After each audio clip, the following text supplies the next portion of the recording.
Hello, dear listener. Before we begin today's beautiful love story, I want to send a special shout out to three hearts who are always here with us. Alicia Muhammad from Trinidad, Angie Sullivan from Las Vegas, and Joyce Cram from Toronto. Your comments light up this channel like stars in the midnight sky. And what about you? Where are you listening from right now? Tell me in the comments, your country, your city. I read every message with care, and who knows? Maybe your name will be featured in the next video. Now then, let's begin today's story. The sharp click of a closing door cut through the muffled symphony of the gala, plunging the world into darkness. The air, thick with the clean scent of laundry starch and a faint electric tang of panic, was suddenly impossible to breathe. April Collins was pressed against the cold, unyielding metal of industrial shelving, her own breath trapped in her lungs. A solid, warm body was flush against her back, and she could feel the frantic, wild hammering of a heart against her shoulder blade. It was the heart of Miles Whitmore. Just outside the door, a woman's voice, sharp and imperious as shattering glass, sliced through the hallway. "Miles, I know you're hiding. Your grandfather is waiting." How had this happened? 30 minutes ago, April's world had been simple, if stressful.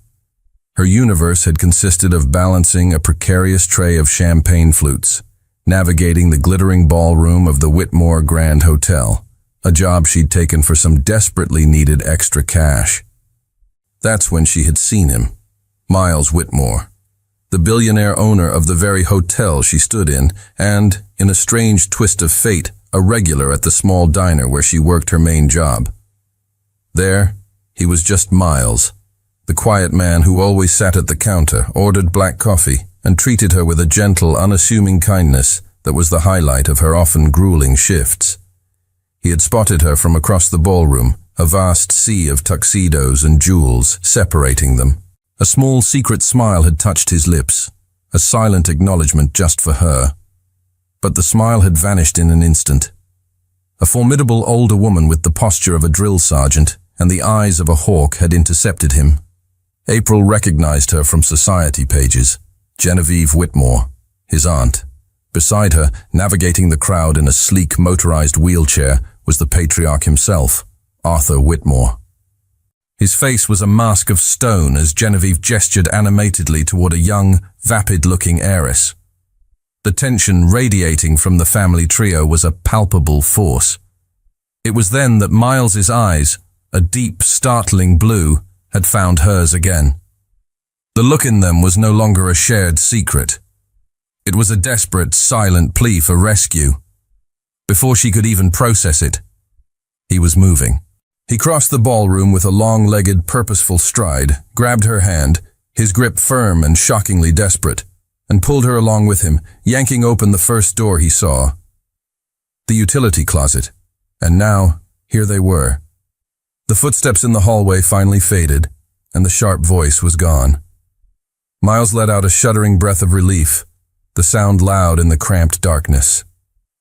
He took a step back, giving her space, and even in the pitch black, she could feel the intensity of his gaze on her. "I need a favor," he whispered, his voice a raw, strained rasp. "A favor I have absolutely no right to ask." Before she could form a single question, the closet door was thrown open. Light and music flooded the small space, blinding her. Miles didn't hesitate. There was no time for explanation. He grabbed her hand again, pulling her out of the closet and directly into the path of his approaching family. His aunt and grandfather stopped short, their faces a mixture of shock and disapproval. Then, he did the unthinkable. He cupped her face in his hands, his expression a mask of fierce determination, and he kissed her. It wasn't a quick, frantic peck. It was a deliberate, cinematic, soul-stealing kiss. It was deep and possessive, designed to be seen, to make a statement. The world around April dissolved into a dizzying blur of light and sound. The murmuring of the crowd, the distant music, his aunt's gasp, it all faded to nothing. There was only the firm, warm pressure of his lips on hers and the scent of expensive cologne and clean cotton that was uniquely him. When he finally, slowly, pulled away. She was breathless, her mind a complete blank. He didn't let her go. His arm snaked around her waist, anchoring her to his side in a gesture of undeniable ownership. He didn't look at her. His gaze was fixed over her head, a direct, defiant challenge aimed at his grandfather. In the stunned silence that had fallen over the ballroom, his voice rang out, clear and firm. "Grandfather, Aunt Genevieve, I'd like you to meet April." He paused, his grip tightening on her waist. "My girlfriend." Genevieve's face contorted into a mask of barely contained fury. Arthur Whitmore's expression was as unreadable as ancient stone. April's heart stopped. In the space of a single stolen kiss, her simple life had just been detonated. She was now the fake girlfriend of a billionaire, a pawn in a high-stakes family war she didn't understand, and she had just been introduced to the most powerful man in the city. The world returned to April in jarring, fragmented pieces. The murmur of the crowd, the clinking of glasses, the cold fury in Genevieve's eyes. She was still pressed against Miles's side, his arm a band of steel around her waist. She felt like a prop, a beautifully presented piece of evidence in a trial she hadn't known she was attending. The rest of the evening passed in a surreal haze. Miles didn't let her go. He guided her through the glittering crowd, introducing her to people whose names she instantly forgot. He was a masterful actor, playing the part of the devoted boyfriend with a terrifying conviction. But beneath the charming smiles and the proprietary touches, she could feel the tension humming through him. He was a tightly coiled spring. It wasn't until hours later, when he had escorted her home and dismissed his driver, that they were truly alone. He followed her up to her small apartment, the silence between them heavy and suffocating. Now she sat on her own worn-out sofa, still in her simple black waitress uniform, the apron crumpled in her lap. The contrast between her reality and the scene at the gala was a dizzying chasm. Miles sat opposite her in her only armchair, looking like a caged panther in the small space. On the coffee table between them lay a sleek black leather folder. It felt like a bomb. "The future of my family's empire," Miles began, his voice low and heavy with a weariness that went beyond mere exhaustion, "is worth, to me, $1 million. April's breath hitched. The number was so astronomical it didn't feel real. He leaned forward, the mask of the charming boyfriend gone, replaced by a man bearing an immense weight. He explained the situation, his words precise and grim. His grandfather, Arthur, was dying. His health was failing rapidly, and in his will, a document that controlled the fate of a multi-billion-dollar global enterprise, was a stability clause. To inherit the chairmanship and protect the company from being dismantled, Miles had to prove he was a stable, settled man. He needed to be in a serious, committed relationship. If he failed, control would pass to his aunt, Genevieve. "She would sell the company for parts," he said, a bitter edge to his voice. "She sees it as a collection of assets. My grandfather and my father saw it as a legacy, a responsibility." "But why me?" April whispered, the question she'd been screaming in her own mind for hours. He looked at her, and for a moment, the hardness in his eyes softened. "Because my grandfather, for all his faults, is a brilliant judge of character. He despises the sycophants and the social climbers my aunt surrounds herself with. He values authenticity above all else." He paused, his gaze intense. "And you, April, are the most genuinely real person I have met in a very long time. Your kindness at the diner, it's not a performance. He will see that. He will believe you." The proposal was laid bare. She would be his girlfriend, his proof of stability. In return, he would pay for her college education, settle her family's crushing medical debts, and give her the $1 million. It was a golden key, a solution to every problem that kept her awake at night. Her first instinct was to say no. The scale of the deception, the cold, transactional nature of it. It was terrifying. It felt wrong. She was about to form the word, to push the folder back across the table and run. Then her phone buzzed. She glanced at the screen.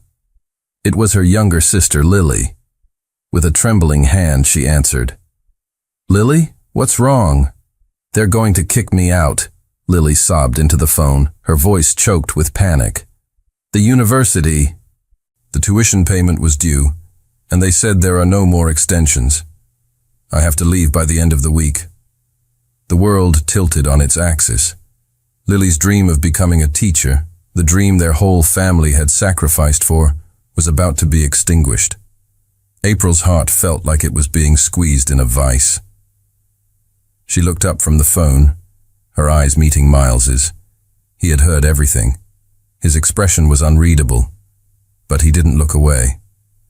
Caught between the impossible lie and the unbearable reality, there was no choice. There was only necessity.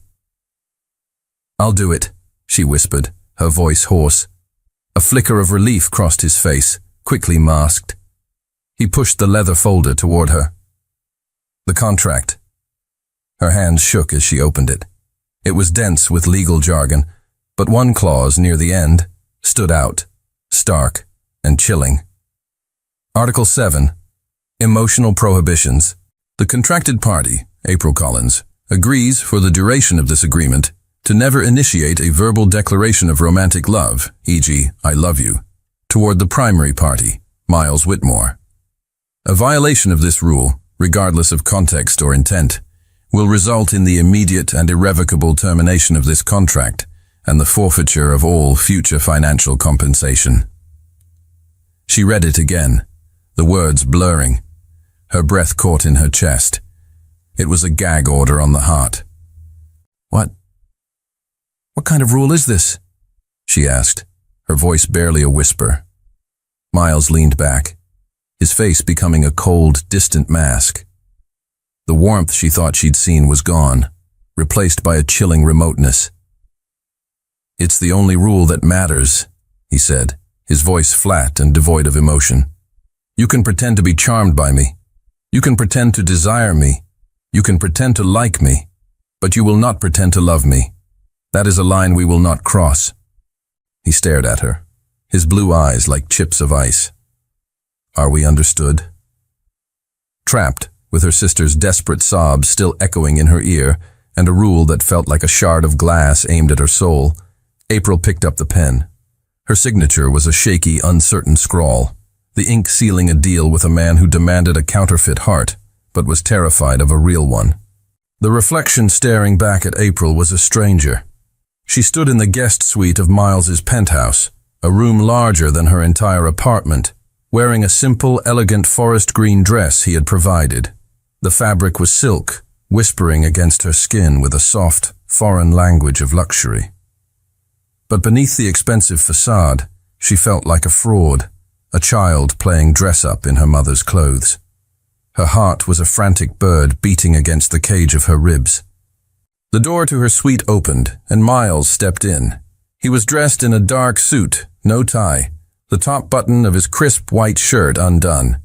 He looked impossibly handsome, a portrait of casual power. The faint, familiar scent of his cologne, sandalwood and clean cotton, filled the space, a scent she now associated with panic and a terrifying, magnetic pull. "Ready to meet the lions?" he asked, his voice laced with a dark, humorless irony. She could only manage a weak nod. This was their first official test as a couple, an intimate family dinner at the Whitmore mansion. The mansion was an imposing fortress of stone and ivy, a place where history and money had settled deep into the foundations. The air inside was cool and still, smelling of beeswax and old secrets. Genevieve greeted them at the door, her smile as thin and sharp as a razor's edge. But it was Arthur Whitmore who commanded the room, even from his wheelchair. He was parked near a grand, unlit fireplace, a tartan blanket over his knees. His eyes, a paler, more faded blue than his grandson's, were sharp and missed nothing. The dinner was a masterclass in psychological warfare. Genevieve, playing the part of the gracious hostess, subjected April to a relentless, veiled interrogation. "So, April," she began, her fork poised delicately over a piece of asparagus, Miles tells us you work at a diner. How charmingly rustic. And what does your family do? My mother is a nurse, April replied, her voice steady despite the tremor in her hands. Ah, a noble profession, Genevieve said, with an inflection that made it sound like the exact opposite. It must be so difficult with the long hours. I imagine you don't get to see her much. It was a subtle dig, a test to see if April's backstory was consistent. Throughout the ordeal, Arthur remained silent, his gaze moving from April to Miles and back again, his expression unreadable. He was observing, judging. April felt like a butterfly pinned to a board. The main attack came with the dessert. Miles has always had such a passion for the arts, Genevieve remarked to the table at large. I remember how he adored the opera we saw last season. La Traviata, wasn't it, darling? You must tell us, April. What was your favorite part of the performance he took you to? It was a perfectly laid trap. Genevieve knew, with the certainty of her class, that a girl who worked in a diner had likely never set foot in an opera house. April's mind went blank. The silence stretched. She could feel Genevieve's triumphant smirk, could feel Arthur's penetrating gaze on her. She was about to stammer, to confess, to fail. Actually, Aunt, Miles' voice cut in, smooth as velvet. He reached across the table and took April's hand, his thumb stroking the back of it. April finds the opera a bit stuffy. Her tastes are more authentic. He turned his charming smile on April, his eyes communicating a clear message. Follow my lead. I was just telling her the other day, he continued, his voice warm with a fabricated nostalgia, that nothing will ever top that first night I took her to that little jazz club downtown. The Blue Note. Remember, darling. The air was thick with smoke, the bourbon was cheap, and an old man was playing the most heartbreakingly beautiful saxophone solo. You were so captivated you didn't even touch your drink. He described the fictional night with such vivid, intimate detail, the way she had supposedly looked in the dim, blue light, the specific song the saxophonist had played, a quiet joke he'd whispered in her ear, that for a dizzying moment, April almost believed it herself. It was a place he knew she would love, a memory crafted just for her. He had not only saved her from the trap, he had painted a picture of a relationship so real, so grounded in shared, authentic moments, that it made Genevieve's talk of the opera seem shallow and pretentious by comparison. Across the table, for the first time all night, the corner of Arthur Whitmore's stern mouth lifted in the barest hint of a smile. Later, as they were preparing to leave, Arthur beckoned April closer. Miles hesitated, but his grandfather waved him away. I wished to speak with the girl, alone. April approached the wheelchair, her heart pounding. The old man's eyes, though faded, were piercing. He studied her for a long, silent moment. My grandson is a good man, Arthur said, his voice a low, gravelly rasp. But he is a fool in many ways, blinded by the past. I hope you, girl, have more sense than he does. The words were not a threat, but they weren't a blessing either. They were a warning, an enigmatic challenge. April felt a chill run down her spine. She hadn't just passed a test. She had been recruited into a much older, much more dangerous game. The next few days were a blur of logistics. April was moving into the penthouse. It was a necessary part of the charade, a way to present a united front. She packed up her life in a series of cardboard boxes, the process feeling less like a move and more like an erasure of her old self. Her small, sunlit apartment, with its peeling paint and mismatched furniture, had been her sanctuary. The sterile, silent luxury of Miles's penthouse felt like a beautiful prison. She was taping up the last box when a knock echoed on her door. It was Miles. He looked utterly out of place in her modest hallway, his expensive suit a stark contrast to the worn-out welcome mat. The scent of sandalwood and clean cotton preceded him into the room. I was in the neighborhood, he said, the excuse so flimsy it was almost transparent. Thought I'd see if you needed help with any of the heavy lifting. He stepped inside, his gaze sweeping over the space. It was the first time he had been here since the night he'd made his proposal. He seemed to notice everything. The stack of art history books on her nightstand, the faded photographs of her and her sister, Lily, taped to the refrigerator, the charcoal sketches pinned to a corkboard on the wall. He was seeing the architecture of her life, the parts of her that had nothing to do with the contract. "You're a talented artist," he said, his voice quiet as he studied a sketch of an old woman's hands. "I just doodle," she replied, a flush creeping up her neck.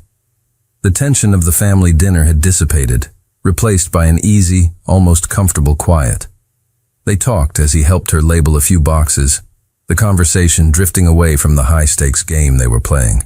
For a few precious minutes, they weren't a billionaire and his fake girlfriend. They were just a man and a woman, sharing a moment in a sun-drenched, half-empty room.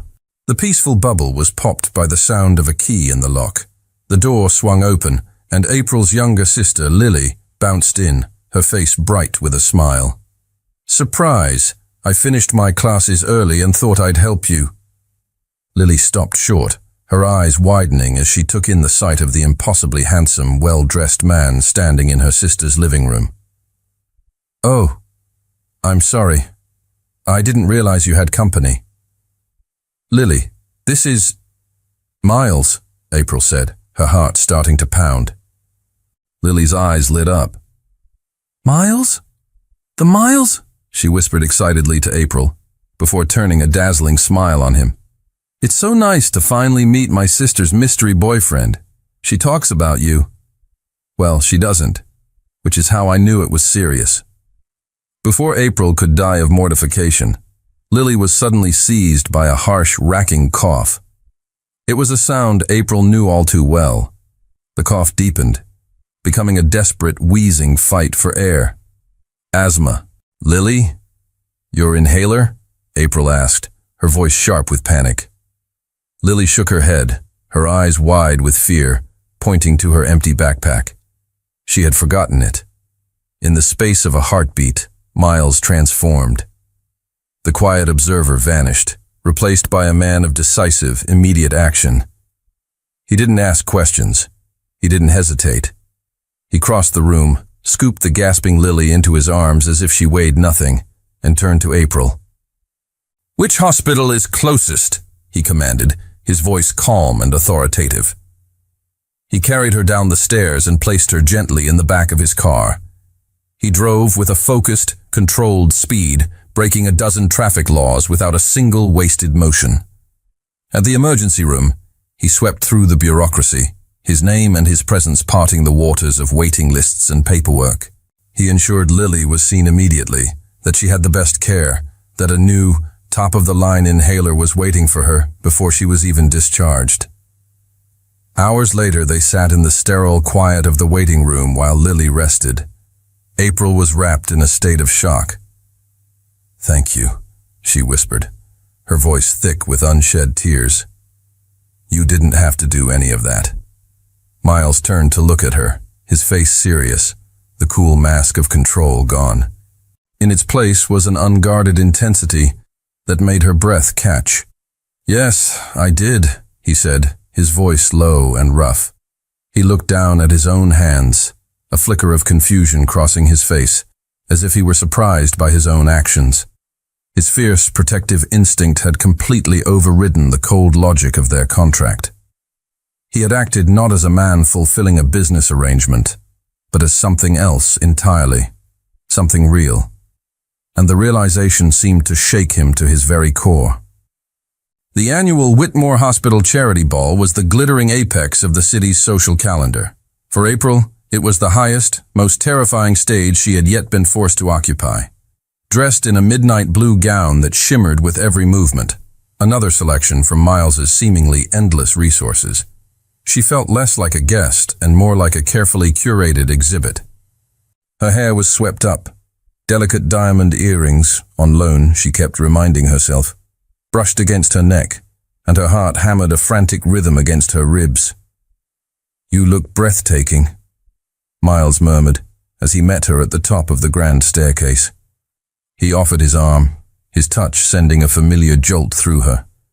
His eyes, however, held a new depth, a warmth that lingered from the night at the hospital. The line between them had been redrawn. Their entrance caused a ripple of whispers. This was it, the public debut. Flashbulbs popped, heads turned.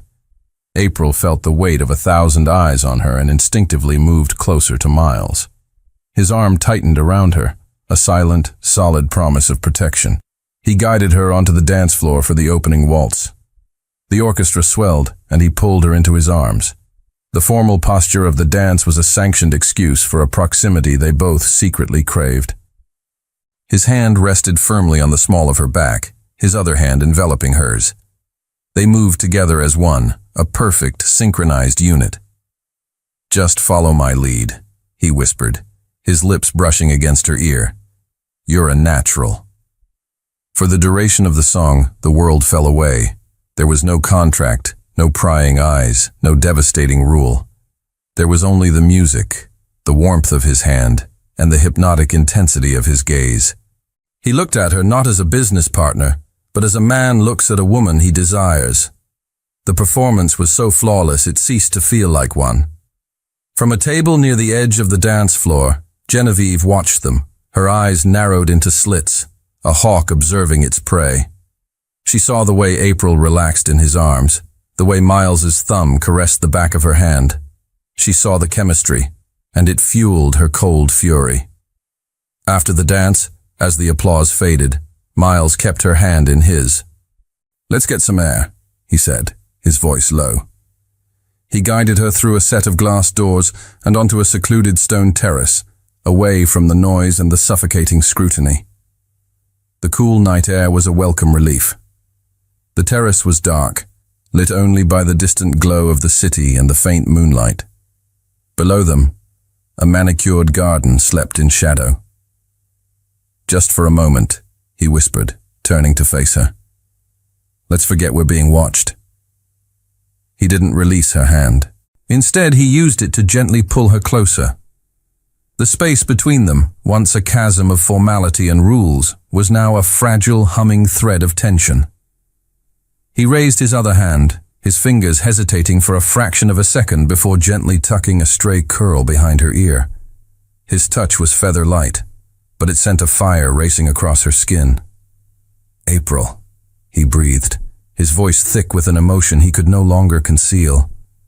And then, under the pale moonlight, he kissed her.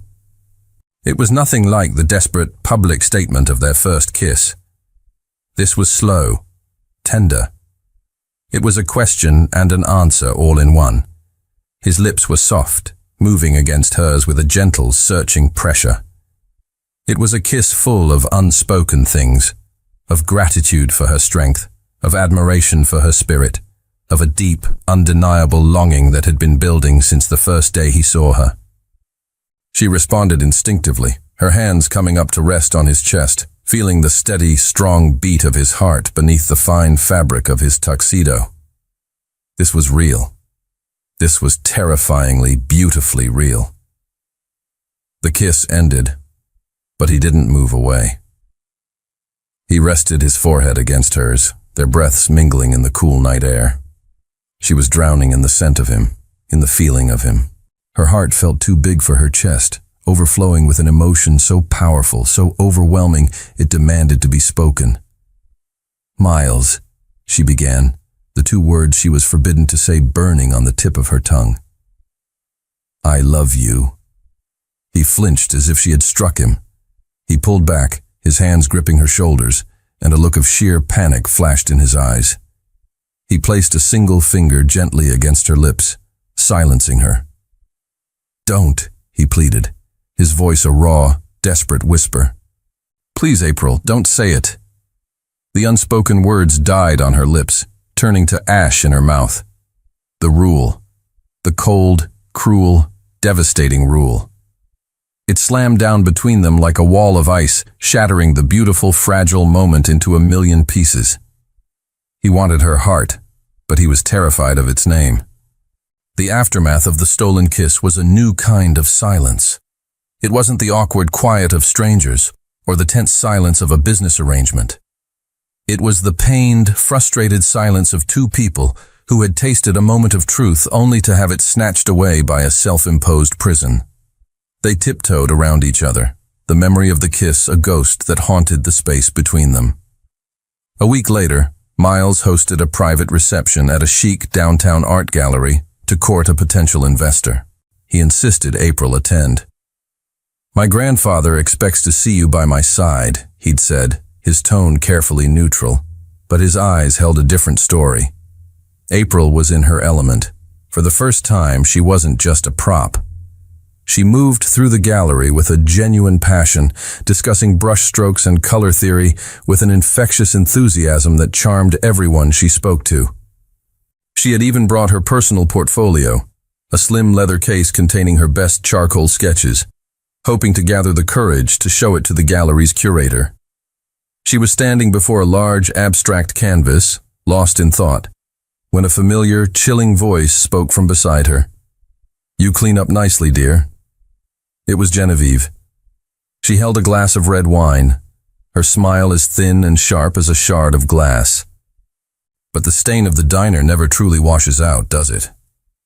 April stiffened, but refused to give her the satisfaction of a reaction. "I'm not ashamed of where I work, Genevieve." "Of course not," his aunt replied, her voice dripping with false sweetness. "It takes a certain ambition to leap from serving coffee to sleeping in a billionaire's penthouse. A commendable, if transparent, trajectory." Genevieve shadowed her for the rest of the evening, a beautifully dressed vulture circling its prey. She made cutting remarks just loud enough for April to hear, questioned her opinions on art with condescending amusement, and did everything in her power to undermine her confidence. April felt her composure beginning to fray, the joy she'd felt moments before slowly curdling into anxiety. Then Genevieve made her move. April was speaking with the curator, a kind, older woman who had shown genuine interest in her work. "I'd love to see your sketches sometime," the curator said. "Actually, I have them with me," April replied, her heart leaping with a nervous excitement.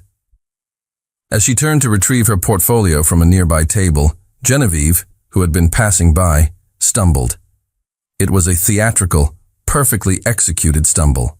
The glass of red wine in her hand tilted, its dark crimson contents arcing through the air and splashing directly onto the closed leather portfolio. "Oh my heavens!" Genevieve cried, her hand flying to her mouth in mock horror. "How clumsy of me! I am so terribly sorry." April stared, frozen, as the dark liquid seeped into the seams of the case. With trembling fingers, she fumbled with the latch and opened it. It was a massacre. The wine had bled through the protective sheets, staining her delicate charcoal sketches. Faces were smeared into grotesque masks, intricate landscapes blurred into meaningless smudges. Years of work, hours of passion, the very best pieces of her soul, were ruined. A strangled sob escaped her lips. She couldn't breathe. She didn't see Miles cross the room. She only felt his presence as he suddenly appeared at her side. He took in the scene in a single sweeping glance. The ruined portfolio, April's devastated, tear-streaked face, and his aunt's feigned look of concern. A terrifying glacial calm settled over his features. The charming host, the conflicted lover, both vanished. In their place was the cold, ruthless man who ran an empire. He walked to his aunt, his movements slow and deliberate. He stopped directly in front of her, his voice a low, deadly whisper that only she and April could hear. "You have just crossed a line from which there is no return." He didn't raise his voice. He didn't have to. The menace in his tone was absolute. He turned his back on her, his face instantly transforming as his eyes landed on April. The fury was gone, replaced by a deep, aching concern that made her heart twist. He gently closed the ruined portfolio, his hand covering hers. "Let's go home," he said softly. The ride back to the penthouse was silent, but it was a different kind of silence. It was the heavy, charged quiet of shared fury and unspoken comfort. Miles's hand rested on the seat between them, not touching her, but close enough that she could feel the warmth radiating from it. His jaw was a tight, hard line, his knuckles white where he gripped his own knee. Back in the vast, sterile living room, the dam of April's composure finally broke. She sank onto the plush white sofa, opened the portfolio again, and stared at the ruined pages. A fresh wave of grief washed over her, and she began to sob, deep, ragged, heartbroken sobs for the lost hours, for the violation, for the piece of her soul that had been so casually destroyed. "It was all I had," she cried, the words muffled by her hands. "The only thing that was truly mine." Miles stood by the window watching her, his posture rigid with a helpless rage. He was a man accustomed to solving any problem with a phone call or a check. He could buy her 1,000 new portfolios, 1,000,000 sheets of the finest paper, but he couldn't undo this. He couldn't fix the wound, only witness the bleeding. Slowly, he walked over and sat beside her on the sofa. He didn't offer platitudes. He didn't tell her it would be okay. He just sat there, a solid, silent presence in her storm of grief. He let her cry, his proximity a quiet testament of support. He validated her pain simply by being there, by letting it be real and important. After a long time, her sobs subsided into shaky, exhausted breaths. He still hadn't said a word. Then he stood up and walked into his private study. He was gone for several minutes. When he returned, he was holding something in his hands. It was an old leather-bound sketchbook, its cover worn smooth with time and use. The corners were scuffed, and on the front, 2 simple initials were embossed in faded gold. D.W. He sat down beside her again and gently placed the sketchbook in her lap. "It was my father's," he said, his voice low and rough with an emotion she had never heard from him before. He wasn't a businessman, not really. He was an architect, an artist. He loved drawing more than anything. April looked up at him, her eyes wide and questioning. "He gave this to me when I was a teenager," Miles continued, his gaze fixed on the old book. "He told me that buildings, companies, empires, they can all turn to dust, but art comes from the soul, and the soul is indestructible." He finally lifted his eyes to meet hers, his expression achingly sincere. "Your soul wasn't stained tonight, April. Only the paper." He gently pushed the sketchbook toward her. "Start again," he said softly. "Right here. I will give you anything you need. A studio, supplies, all the time in the world. I'll cancel meetings. I'll rearrange my entire schedule, whatever it takes." He paused, his voice dropping to a near whisper. "I believe in you." The gift was so much more than an old book. It was a piece of his history, a part of his own heart. It was a promise. It was a vote of faith from a man who lived in a world of transactions. It was the most profound, personal, and meaningful gesture he could have possibly made. April stared at him, her heart swelling with an emotion so powerful, so overwhelming, it felt like it might tear her apart. It was gratitude. It was admiration. It was a deep, earth-shattering love. The forbidden words rose in her throat, a desperate, unstoppable tide. "Miles, She stopped, her breath catching. The rule. The cold, cruel contract. It was a physical barrier, a gag in her mouth. How could she not say it? How could she sit here, holding a piece of his father's soul in her hands, and not tell him the truth of her own? The silence that fell was agonizing, filled with the deafening sound of the one thing she was forbidden to say. Arthur Whitmore, with the cunning of a seasoned chess master, made his next move. Citing a brief, unexpected improvement in his health, he suggested a family weekend on the Whitmore yacht, the Legacy. It was a summons, not an invitation. The intention was clear: to trap them all in the claustrophobic luxury of the open sea, to observe his warring airs under pressure. The yacht was a floating palace, a marvel of mahogany and brass that cut through the waves with silent, arrogant power. But for April, It felt like a gilded cage. The proximity to Genevieve was a constant low-grade stress. His aunt treated her with a frigid, contemptuous politeness that was somehow more insulting than open hostility. She was a constant, smiling threat. But away from Genevieve's venomous gaze, the forced closeness with Miles was a different kind of torture. A sweet, agonizing one. They found stolen moments of peace on the sun-drenched decks, their conversations a quiet rebellion against the tension that permeated the rest of the vessel. One night, long after Arthur and Genevieve had retired, they stood together at the yacht's stern, the dark water churning below them. A canopy of brilliant, unfamiliar stars glittered in the moonless sky, a sight April had never seen from the light-polluted city. "I've never seen so many," she whispered, her voice full of awe. "My father used to bring me out here," Miles said, his voice a low murmur beside her. He was leaning on the railing, his silhouette dark against the star-dusted horizon. He'd point out the constellations. He said it was important to remember how small we are, that our empires and our arguments are meaningless out here. The confession was quiet, personal. He was sharing another piece of himself, another crack in the armor. She saw not the billionaire, but the boy who missed his father. "He sounds like he was a wonderful man," she said softly. "He was," Miles replied, a note of raw grief in his voice that he rarely let show. He turned to look at her, his face half-shadowed, half-lit by the dim deck lights. "He would have liked you. You have the same clarity. You see things for what they are." The compliment, so simple and sincere, made her heart ache.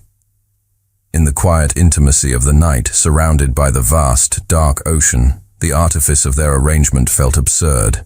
They were just two people, sharing their vulnerabilities under the stars. He took a half-step closer, the space between them shrinking. The scent of the salt air mingled with his cologne. He looked out at the dark water, then back at her, his expression unreadable, but intense. "You know, April," he began, his voice hesitant, searching. "When I'm with you, I feel like I can—" He stopped, the words catching in his throat. He looked away, a flicker of frustration, or was it fear, crossing his face. The sentence, so full of promise, died, unfinished. He had been about to say something real, something from the heart. "I feel like I can breathe. I feel like myself. I feel like I can be happy." She didn't know what the words would have been, but she knew they would have been true. And he had swallowed them. The habit of a lifetime, of control, of emotional suppression, of fear, had silenced him. The moment was gone. The connection fractured. April felt a sharp, new kind of pain. It wasn't just about the rule he had imposed on her anymore. It was about the rules he lived by himself, the walls he couldn't seem to tear down, even when he wanted to. She realized, with a sinking heart, that as long as he was a prisoner of his own past, she would always be one too. Without a word, she turned and walked back toward the cabin, leaving him alone with the stars and his unspoken truth. The weekend at sea did little to calm the stormy family dynamics. If anything, it sharpened the edges of their conflict. 2 days after they returned, Arthur Whitmore's health took a sudden, drastic turn for the worse. The brief rally had been just that, brief. His doctors were clear. His time was no longer measured in weeks, but in days. He summoned them all to his study in the mansion. It was a somber, wood-paneled room that smelled of old books and mortality. The family lawyers were present, their faces grim and neutral. April stood slightly behind Miles, her hand resting lightly on the back of his chair, a silent, steadfast presence. This was it, the final judgment. Genevieve, dressed in a severe black suit, spoke first. She was prepared. She presented a thick, meticulously compiled dossier detailing every one of Miles's perceived failures. His playboy past, his reckless business decisions, his unstable personal life. She argued with cold, corporate precision, that she was the only logical, stable choice to lead the company into the future. The Whitmore legacy requires a steady hand, not the whims of a man who is clearly still finding his way, she concluded, casting a pointed, venomous look at April. When it was his turn, Miles spoke not of his past, but of his vision. He spoke with a quiet, burning passion about honoring his father's and grandfather's legacy, not by stagnating, but by innovating. He spoke of responsibility to their employees, of sustainable growth. He was no longer the conflicted man from the yacht. He was a leader, confident and clear-eyed. April felt a swell of pride so fierce it almost brought tears to her eyes. When he finished, Arthur sat in silence for a long moment, his breathing shallow. His gaze moved from his son to his grandson, and then, to everyone's surprise, it settled on April. He ignored the lawyers, the dossier, the passionate speeches. He pinned her with his pale, piercing eyes. "Girl," he rasped, his voice weak but still commanding. "One question." The room fell into a dead silence. Every eye was on her. Miles tensed, a protective instinct making him want to shield her, but he knew he couldn't. This was Arthur's game. "Do you love my grandson?" The question dropped into the silent room like a grenade. It was a masterfully cruel, brilliant trap. A simple yes or no was all he wanted, but either answer was a detonation. If she said yes, she would be telling the truth of her own heart, but she would be violating the primary clause of her contract with Miles. In his mind, it would prove she was just an actress playing a part for money, confirming his deepest fears about love being a transaction. He would never trust her again. If she said no, she would be destroying the entire foundation of their charade. She would be handing Genevieve the victory on a silver platter, proving Miles's relationship was a sham and that he was, as his aunt claimed, unstable and deceitful. Her mind raced. Miles's future, the legacy of his family, her own integrity, it all balanced on the razor's edge of her answer. She could feel Miles's panic, a palpable wave from the man sitting beside her. She could feel Genevieve's triumphant, predatory stillness. April held the old man's gaze, her heart hammering against her ribs. The fate of an empire rested on her next words. The silence in the study was absolute, so heavy it felt hard to breathe. April could feel the weight of every gaze in the room, but she kept her eyes locked on Arthur Whitmore. She saw the cunning in his tired eyes, the final, ruthless test of a king choosing his heir. He wasn't just asking about her feelings. He was testing her character, her intelligence, her loyalty. She took a slow, steadying breath, the sound unnaturally loud in the quiet room. "Mr. Whitmore," she began, her voice clear and firm, betraying none of the frantic turmoil in her heart. "What I feel for your grandson is not a single word. It's not a yes or a no that can be spoken to satisfy a clause in a will or win a boardroom battle." She felt Miles shift beside her, a small, sharp intake of breath. Genevieve leaned forward slightly, her eyes narrowed, sensing a trick. April continued, her gaze unwavering. Feelings are complicated, but actions are simple. They are true. She paused, letting her words sink in. I have seen the weight of the world on his shoulders, and I have seen him carry it with a strength he doesn't even know he has. I have seen him be kind when no one was watching, and I have seen him fight for what he believes in when everyone was. What I can tell you, with absolute certainty, is that I choose to stand beside him. I choose him. Today, tomorrow, and whatever comes after. Whether he is the chairman of this company or just the man I know. She finally broke eye contact with Arthur and turned her head, her gaze finding Miles's. Her look was full of a fierce, unwavering loyalty that went far beyond any contract. "That," she finished softly, speaking now only to him, "is more important than any 3 words I could say." It was brilliant, a masterstroke of emotional and logical genius. She had not said, "I love you," and therefore had not violated the contract. But she had declared, in no uncertain terms, a loyalty and a commitment so profound that it was more powerful than any simple confession of love. She had answered the spirit of the question, not the letter, and in doing so, had proven herself to be exactly the kind of person Arthur Whitmore valued. Someone who understood that true strength lay not in words, but in conviction. A slow, genuine, and deeply satisfied smile spread across Arthur's tired face. He had found his answer. "That," the old man rasped, his voice filled with a sudden surprising strength, "is the answer of a Whitmore." He turned his head toward his stunned lawyers. "You have my decision. Prepare the final documents. The chairmanship goes to Miles." A strangled sound of outrage escaped Genevieve's lips. She looked as if she had been physically struck. Miles was staring at April, his face a mask of pure, unadulterated awe. He was looking at her as if seeing her for the first time, not as a waitress, not as a fake girlfriend, but as his brilliant, fierce, and astonishing equal. In the euphoric chaos that followed, as the lawyers began shuffling papers and Genevieve stormed out of the room, Miles reached for her, pulling her into a tight, desperate hug. "You did it, April," he whispered into her hair, his voice thick with gratitude and disbelief. "We did it." She hugged him back, but a cold, hollow feeling was spreading through her chest. She had helped him win his empire. She had secured his future.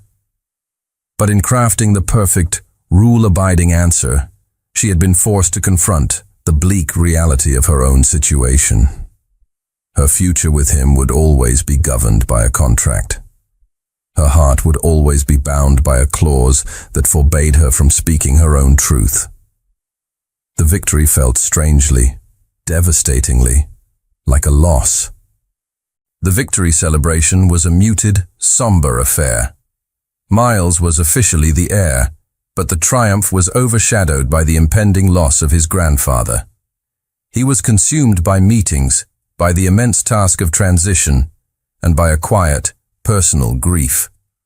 April, meanwhile, felt like a ghost haunting the edges of his new reality. She had played her part to perfection, and now the curtain had fallen. She wandered through the silent, magnificent penthouse, a space that had never once felt like home. She found herself in the spare room that Miles had, without her asking, converted into a small art studio for her. It was filled with the best supplies money could buy, professional-grade canvases, a dizzying array of paints, and charcoal sticks of every texture. It was a beautiful, thoughtful cage.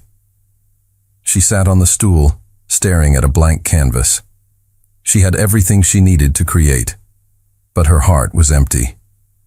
The promise he had made, "I believe in you," echoed in her mind, a painful reminder of a connection that now felt impossibly distant. She had helped him secure his world, but she had lost herself in the process.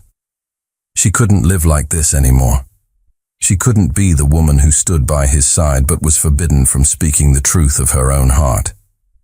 With a quiet, resolute sadness, she made her decision. She took a piece of thick, cream-colored stationery from his desk, the same kind he had used for his promise to her. Her hand was steady as she wrote. She did not break the rule, not even at the end. She did not write of love. She wrote of truth. "Miles, you have your empire. You fought for it, and you won. I am so incredibly proud of the man I've seen you become. Now I need to find my own world. I cannot live in one where the most important truths are forbidden. I cannot be the person you need me to be while being silenced. This isn't goodbye out of anger, but out of necessity. For both of us. Thank you for everything, April." She folded the note and left it on the center of his perfectly made bed, a stark white rectangle against the dark gray duvet. She packed a single small bag with only the essentials, a few clothes, her wallet, and the old worn leather sketchbook his father had owned. It was the only thing in this entire world of wealth that she felt truly belonged to her.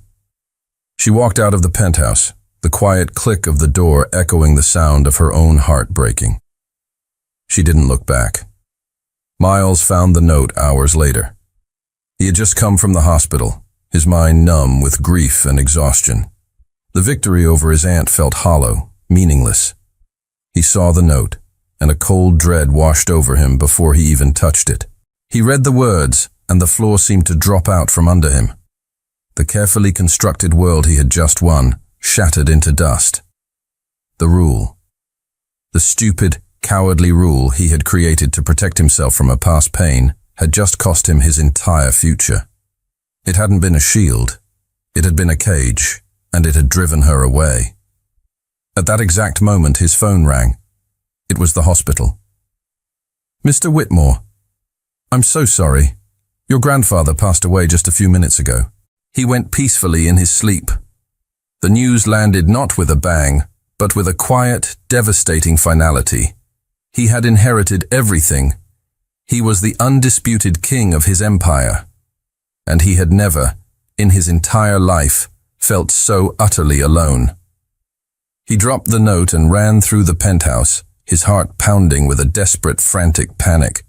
He called her name in the empty rooms. He dialed her number, his hands shaking. It went straight to voicemail. Her voice, bright and clear on the recording, was a ghost. She was gone. He was standing alone in the center of his cold, silent fortress, the king of a kingdom of ashes. A week after the funeral, Miles was a ghost in his own life. He moved through the required meetings and legal proceedings in a numb, detached haze. The empire was his, a vast and complex machine now under his sole command, but the victory tasted like ash in his mouth. The penthouse, once a symbol of his success, was now a monument to his failure, its silence amplifying the echo of her absence. He was in his grandfather's study at the mansion, a room he had avoided until now. He was sorting through personal effects with his family's lawyer when the man handed him a thick, sealed envelope. "Arthur left specific instructions that you were to receive this, and only this, after everything else was settled," the lawyer said gently. The envelope was addressed to him in his grandfather's spidery yet forceful handwriting. With a sense of dread, Miles broke the seal. Inside was a short, handwritten letter. "My son, if you are reading this, then I am gone, and the company is yours. I hope you have the sense to keep it. But that is not why I am writing. I knew about your contract with the girl from the very beginning. A private investigator is a useful tool. I saw the payments. I read the clauses." The words hit Miles like a physical blow. His grandfather had known. The entire test, the final question. It had all been a deliberate, calculated charade on Arthur's part. "I let it continue because I also saw the truth. I saw the way you looked at her when you thought no one was watching. I saw the way she stood by you, not as an employee, but as a partner. Your ridiculous rule about love. Your grandmother would have laughed in your face. She was the biggest risk I ever took, and the only one that ever truly mattered. Love is not a liability to be managed, you foolish boy. It is the only thing worth the risk." Miles's hands trembled as he continued to read. "I have enclosed something else. It is a letter the girl wrote to her sister. It was never sent. I took the liberty of intercepting it. Read it. And please learn from the mistakes of an old man before it is too late." Tucked behind his grandfather's letter was a second, smaller envelope. It was addressed to Lily. With a heart full of dread and a sliver of desperate hope, Miles unfolded the single sheet of paper inside. It was April's handwriting, elegant and familiar. "Dearest Lily, I don't know how to explain what's happening. I'm living in a fairy tale, but none of it is real. Or the parts that are real are the parts I'm not allowed to have. I've fallen in love with him. It's not a crush, not like anything I've ever felt before. It's this deep, aching, terrifying thing that fills up every part of me. I love him so much, Lily, that it physically hurts to keep it inside, but I can never tell him. It's the one thing he's forbidden me from doing. It's the price I have to pay to see him safe, to help him win this war he's fighting. So I'll play my part. I'll stand by him and I'll lie with my silence. I'll help him win his kingdom, even if it means I can never be a part of it. I just wish he could see that my love isn't a threat. It's the truest thing I have to offer." The letter fell from his nerveless fingers. The truth of it, the sheer, selfless power of her love, crashed over him. She hadn't been playing a part for money. She had been sacrificing her own heart for his sake. His carefully constructed walls, the fortress of logic and fear he had built around himself for years, didn't just crack.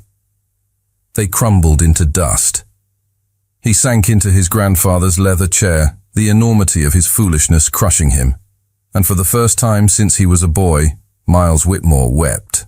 He had been so afraid of a counterfeit emotion that he had been completely blind to the priceless genuine love offered freely to him, and he had thrown it all away.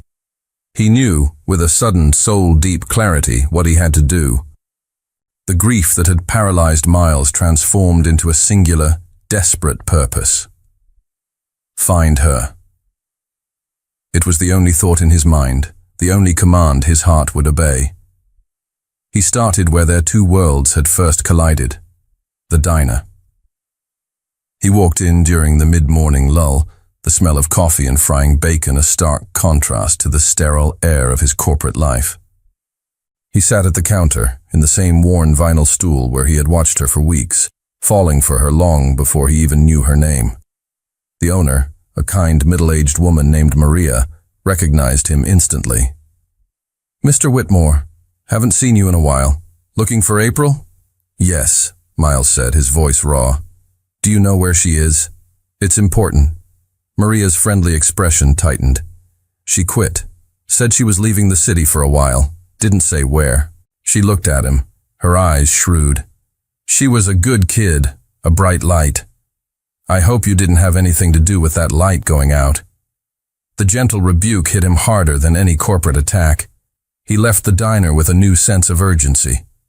He drove to her old apartment building, a place that now seemed to hold the ghost of their late-night conversations. He spoke to the landlord, who only knew that she had paid her final month's rent, and turned in her keys. He went to the university, hoping she might have contacted her sister, but privacy policies were a wall he couldn't break through, even with his name. Every lead was a dead end. Every closed door was a fresh wave of panic. It was as if she had vanished from the face of the earth, taking the color and warmth of his world with her. The city, his city, felt vast and empty without her in it.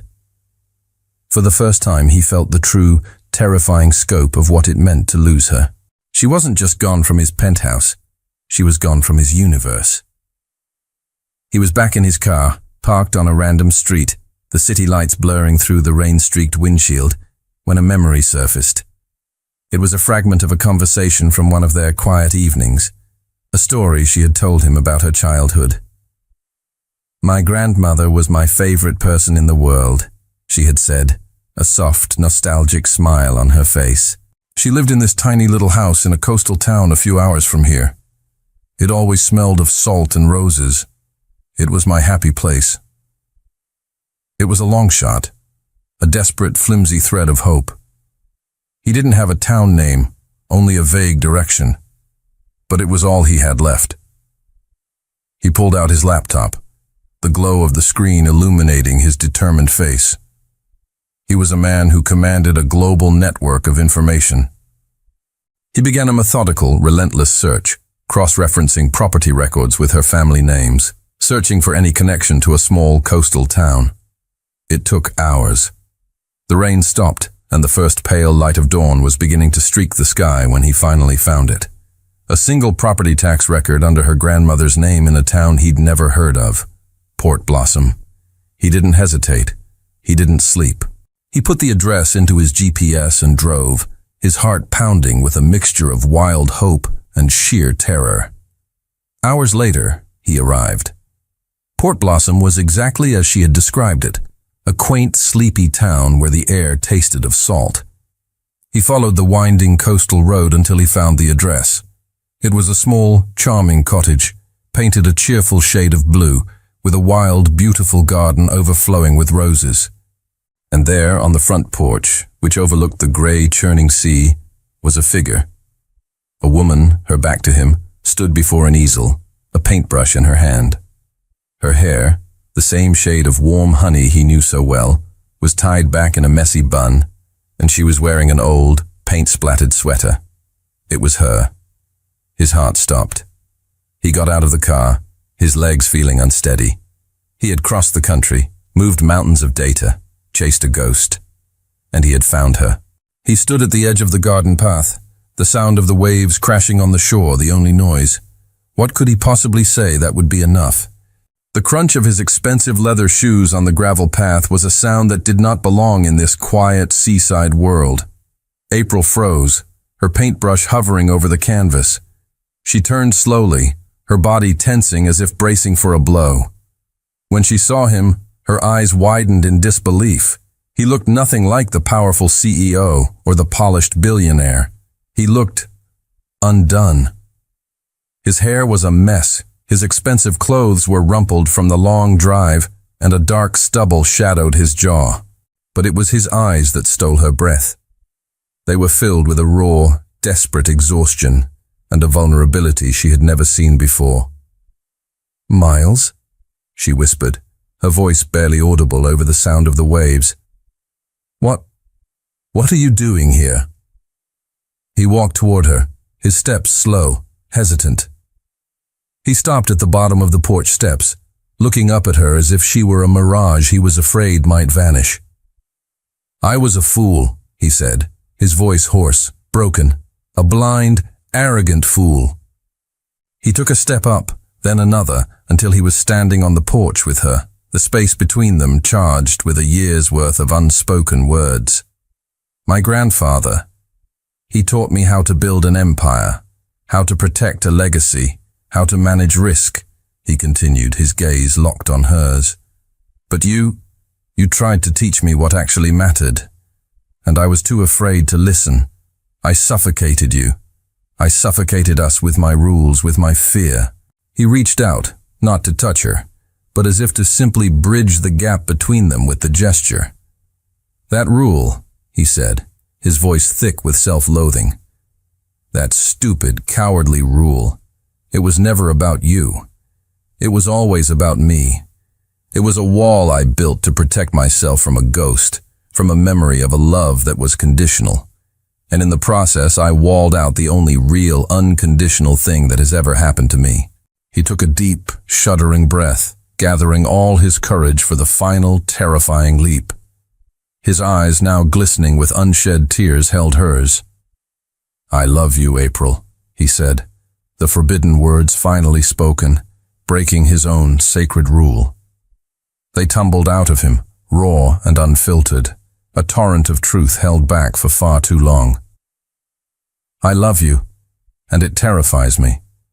But the thought of living one more day in a world without you in it, that is infinitely worse."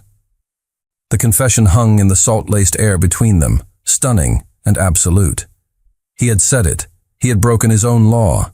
He had offered her his heart, stripped of all its armor, with no clauses, no conditions, no escape hatches. April stared at him, silent and still, as tears began to stream down her own face. He had crossed the country, torn down his own walls, and shattered his own rules, all for her. The choice, now and forever, was hers. For a moment that stretched into an eternity, April just stood there, the tears on her cheeks mingling with the salty sea spray. The sound of his confession, the 3 words she had ached to hear and been forbidden to say, echoed in the space between them. Then a sound bubbled up from her chest. It was a laugh. A wet, choked, beautiful laugh of pure, unadulterated relief. She dropped her paintbrush, not caring as it clattered onto the wooden porch boards, and launched herself into his arms. "I love you too, you idiot," she sobbed against his chest, her arms wrapping around his neck as if she would never let go. "I love you so much it hurt to keep it inside." He crushed her to him, his face buried in her hair, a ragged, shuddering sigh of relief escaping him. It was not a kiss of passion, but an embrace of homecoming. It was 2 fractured souls, finally, finally fitting back together. After a long moment, he pulled back slightly, his hands framing her face. He looked at her, truly looked at her, his eyes full of an adoration so profound it made her feel like the most precious thing in the world. "The contract was terminated the moment you left," he said softly, his voice still thick with emotion. "The money, all of it, is yours, unconditionally. It was transferred to a trust in your name that I can't touch. But I hope you know, it was never about that."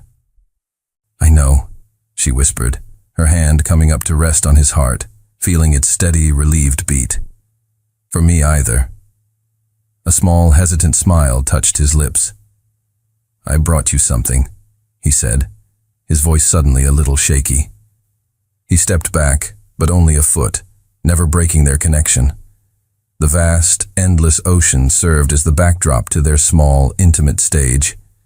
He reached into the pocket of his rumpled jacket and pulled out a small velvet box. It was old, the edges worn smooth with time. "My grandfather left this for me," he explained, his gaze never leaving hers.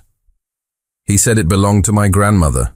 He told me he was keeping it for the day I finally found the woman who would make me understand that love isn't a clause to be managed, but the entire reason for everything."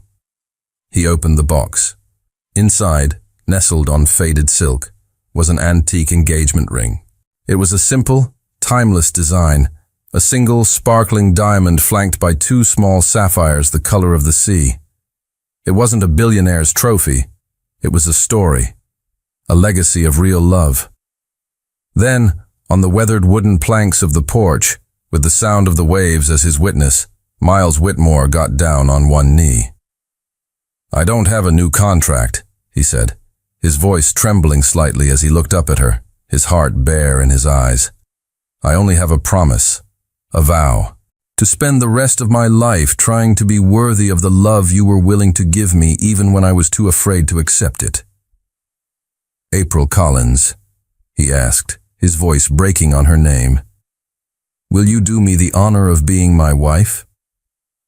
Her tears were flowing freely now, but they were tears of pure, blinding joy.